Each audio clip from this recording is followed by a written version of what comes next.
Hello viewers, welcome to BRK health. నేను మీ ఫాతిమా.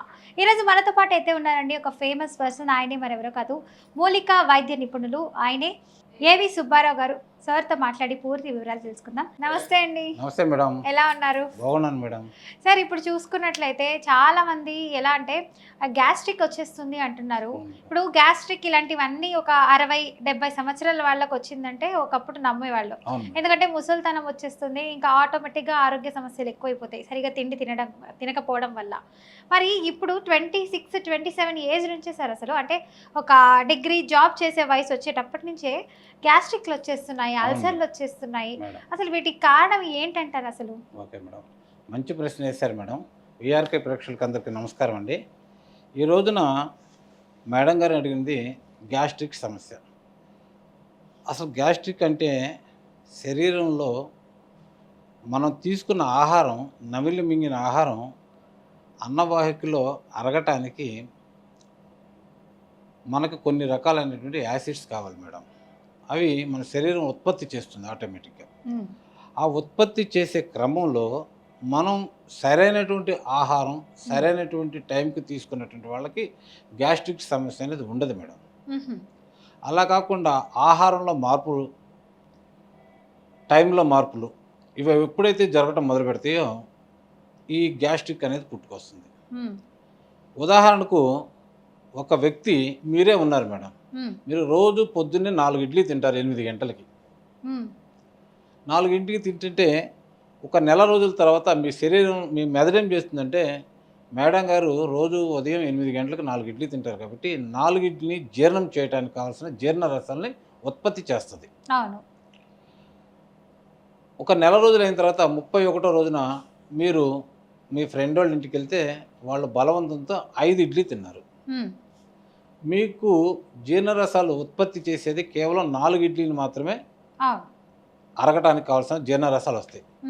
కానీ అదనంగా తీసుకున్న ఇడ్లీ, ఒక ఇడ్లీ ఉంది కదా, దాన్ని అరిగించేందుకు కావాల్సిన జీర్ణరసం మీకు ఉత్పత్తి కాదు. ఉత్పత్తి కాకపోతే అక్కడ ఉన్నటువంటి మన అన్నవాహికలో ఉన్న ఆ ఇడ్లీ అలా పులిచిపోతుందండి. ఆ పులిచిపోయి దాంట్లో నుంచి వచ్చేదే గ్యాస్ట్రిక్. అంటే ఎక్స్ట్రా ఒక ఇడ్లీ కూడా తినకూడదు. ఎక్స్ట్రా ఒక ఇడ్లీ కూడా 4 ఇడ్లీకి సరిపడే రసాన్ని మాత్రమే అది మన ఎప్పుడైనా మన శరీరం అలవాటు ఎంతైతే చేసుకుంటామో అంతవరకు క్లియర్గా ఉంటుంది మేడం. మరి ఈ ఇడ్లీ ఎప్పుడు అరుగుతుందంటే, ఆ ఇడ్లీ మధ్యాహ్నం అన్నం టైంలో మళ్ళా జీర్ణరసాలు వస్తాయి కాబట్టి అప్పుడు ఈ ఇడ్లీ అరిగిపోతుంది. అప్పుడు చాలామంది మన పూర్వంలో మన అమ్మా నాన్నలు, తాతలు అన్నం అరగకపోతే ఇవాళ అరగలేదురా, ఇవాళకి నేను అన్నం తినను అంటారు. అన్నం తినకపోతే, కానీ అన్నం తినకపోయినా ఆ పూటకి కావాల్సిన రసాలు వస్తే ఇక్కడ మిగిలిపోయిన అన్నాన్ని అది క్లీన్ చేస్తాయి. అంతవల్ల తెల్లారి పొద్దుకి వాళ్ళ పొట్టంతా ఫ్రీగా ఉంటుంది అనమాట. కొంతమంది సరే అరగకపోయినా కొంచెం తింటారు. అవునండి, బలవంతంగా. బలవంతంగా తినటం వల్లనే ఇవాళ ఈ గ్యాస్ట్రిక్ సమస్య, ఒబిసిటీ సమస్య, తర్వాత మోషన్ ఫ్రీగా ఉండకపోవడం సమస్య, ఇలాంటివన్నిటిని కూడా మలబద్ధక సమస్యలు కూడా వస్తున్నాయి మేడం. ఇంకొంతమంది తిన్న తర్వాత కూడా కొంచెం అరగలేదు కదా అని చెప్పి నడుస్తారు. మరి అలాంటప్పుడు అవును మేడం, అరగటం వల్ల ఏమైందంటే శక్తి ఖర్చు అవుతుంది మేడం.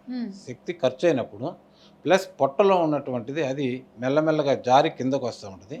ఈ లోపల ఉన్నటువంటి గట్ అంటారు, ఆ గట్లో ఉన్నటువంటి యూసెస్ వల్ల అది కూడా అరిగిపోతుంది అన్నమాట.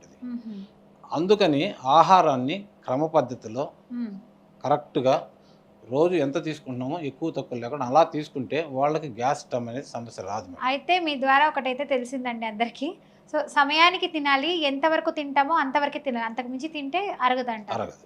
ఒకవేళ అరగకపోతే, ఒక పూట ఎక్కువ తింటే అరగకపోతే రెండో పూట తినే క్రమంలో ఆ వార కాస్త అన్నం తగ్గించుకోవటము, లేకపోతే అసలు తినకుండా ఉండటం జరిగితే ఆ లోపల మిగిలిపోయిన ఆహారం పూర్తి అరిగిపోయి శరీరానికి కావాల్సినటువంటి ఎనర్జీ ఇస్తుంది.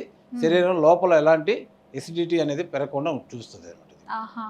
సో మితిమీరి తినకూడదు అంటారు. ఎంత మోతాదులో తింటామో అంతే మోతాదులో తినాలి. Correct madam. ఎవరో ఏదో అంటారని మొహమాటానికి తిన్నా మన బాడీయే ప్రాబ్లం, సమస్య ఎక్కువైపోతుంది. దీనివల్ల అరగదు, దానికి తగ్గ వాంతింగ్స్ రావు, ఇలాంటి ఇబ్బందులు ఎక్కువ పడాల్సి వస్తుంది. దానివల్ల మన పొట్ట కూడా బరువు అయ్యి నిద్ర వచ్చేస్తుంది మేడం. ఏమంటే నిద్ర వస్తే మనకి ఆటోమేటిక్గా మళ్ళీ అదొక రకమైన ఒబిసిటీకి కారణం అవుతుంది అన్నమాట. అలా కూడా పడుకుంటే ఒబెసిటీ కారణం. అవును మేడం. అన్నం తిన్న తర్వాత అందుకనే కొంతసేపు అయినా నడవండి అని మన పెద్దవాళ్ళు చెప్తుంటారు. ఇంకొంతమంది అండి సరే అన్నం అరగలేదు కదా అని చెప్పి రకరకాల కూల్ డ్రింకులు దొరుకుతున్నాయి కదా, థమ్స్ అప్ లని. అవును మేడం. సో ఇలాంటివి తాగుతున్నారు, ఈ కొంచెం తేపు రాగానే ఓకే అని తినేస్తున్నారు మళ్ళీ. మేడం, మరి అలా దాంట్లో తినొచ్చా? ఉండేది carbon dioxide madam, carbohydrate waters అంటారు. ఇదేంటంటే లోపల ఉన్నటువంటి ఆహారాన్ని కిందకి పైకి తీసుకొస్తుంది. కిందకి పైకి తీసుకొచ్చినప్పుడు కొంత గ్యాప్ అనేది ఏర్పడుతుంది. ఆ గ్యాప్లోకి ఈ మా అంటే ఆ జీర్ణరసాలు వెళ్ళి అక్కడ మెల్లగా అరుగుతానికి అవకాశం ఉంటుందని చెప్పి అట్లా తీసుకుంటారు మేడం. అది చాలా తప్పు. అంటే ఇప్పుడు ఆహార మార్పు ఎలాంటివి తీసుకుంటే మంచిది అంటారు? ఇలాంటి గ్యాస్ట్రిక్ సమస్యలు, అల్సర్కి గ్యాస్ట్రిక్ అసలు తేడా ఏంటండి? అల్సర్కి గ్యాస్ట్రిక్ మంచి క్వశ్చన్ వేశారు మేడం. అల్సర్ అనేదేమో మన శరీరం లోపల ప్రేగులకి కఫం అనేది ఉంటుంది మేడం. ఒక జిగురు లాంటి పదార్థం ఉంటుంది. ఇది ప్రేగుల యొక్క గోడలకి రక్షణ కల్పిస్తుంటుంది అన్నమాట.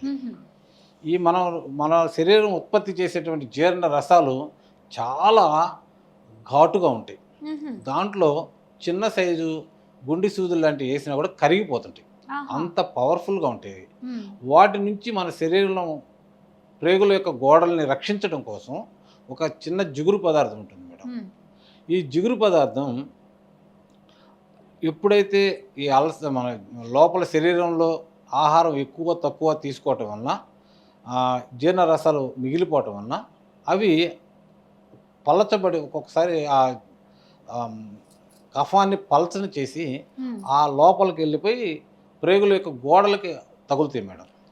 అప్పుడు మనకి మంట నొప్పి అనేది. అవును మేడం. అప్పుడు ఆ గోడలు ఏం చేస్తాయంటే చాలా సున్నితమైనటువంటి ఆ గోడలు ఆ యాసిడ్ దెబ్బకి పుళ్ళులాగా మారుతాయి. మన శరీరం మీద యాసిడ్ పడితే ఎలా అయితే పుళ్ళు వస్తాయో అదే ప్రేగు యొక్క గోడల మీద కూడా ఆ యాసిడ్ తగలంగానే పుళ్ళు వస్తాయి అన్నమాట. అది నెక్స్ట్ డే మనం ఆహారంలో కారాలు తీసుకుంటాం కదా, అక్కడున్న రంధ్రం నుంచి కారం వెళ్ళి దానికి తగలంగానే గబుక్కున మంటలాగా వస్తాయండి. అలా కాకుండా ఒక్కొక్కసారి మనం తినంగానే పడుకుంటాం. తినంగానే పడుకుంటే శరీరానికి కావాల్సినటువంటి బైల్స్ అంటే జీర్ణరసాలు పడుకోవటం వలన కింద నుంచి పైకి మళ్ళా అన్నవాహికలు వచ్చేస్తాయి. అట్లా వచ్చినప్పుడు గుండె మంట వస్తుంది. గుండె దగ్గర చాలా మంటలాగా ఉంటుంది, గ్యాస్. అది గుండె జబ్బో తెలీదు, గ్యాస్ తెలీదు. అలాంటప్పుడు కూడా మన వాళ్ళు చెప్తారు, కుడి చేతి కాకుండా ఎడమ చేతి వైపున పడుకోండి, ఎడమ చేతి మీదే పడుకోండి, కుడి చేతి వైపు మీద పడుకోవద్దని చెప్తారు అనమాట.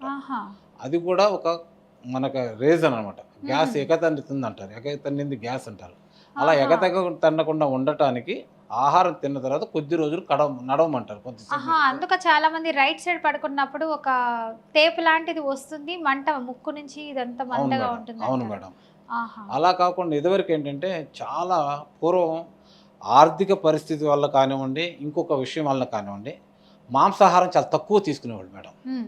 ఇప్పుడు ధనం పెరిగిపోయింది, సంపాదన పెరిగిపోయింది. ప్రతి హోటల్ ఇదివరకు మన హైదరాబాద్ చుట్టుపక్కల ఎక్కడికి వెళ్ళినా కూడా బ్రాహ్మణ హోటలు లేకపోతే అని రాసి పెట్టి అమ్మేవాళ్ళు. కూరగాయల భోజనాలు ఉండేవి మేడం. ఇవాళ చూద్దామన్నా అక్కడ దొరకట్లేదండి. ఎక్కడ చూసినా మసాలా ఫుడ్. ఈ మసాలా ఫుడ్ కూడా ఎలాంటి మసాలా అంటే మనం తినాల్సిన దానికన్నా ఎక్కువ మసాలా, చాలా ఘాటైన మసాలాలు. అంటే అందరు రుచిని చూసుకుంటున్నారు, నోటిని రుచి చూస్తున్నారండి. దానివల్లే ఇవాళ గ్యాస్ట్రిక్ సమస్య అనేది బాగా పెరిగిపోతుంది. అయితే ఎప్పుడైతే అలా ఏర్పడినటువంటి పుళ్ళు ఉన్నాయి చూసారు ఇందాక, ఆ పుళ్ళనే మనం అల్సర్లు అంటామండి.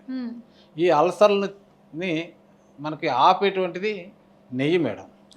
నేతితో చేసినటువంటి మందును కానీ మనం తీసుకోగలిగితే ఈ అల్సర్ అనేది పూర్తిగా పోతుంది మేడం. మా దగ్గర ఒక మందు ఉంది మేడం, ఇది 3 నెలలు కంటిన్యూగా వాడగలిగితే అల్సర్ అనేది పూర్తిగా పోతుంది. ఇది మేము ఇలా ఉంటుంది సార్.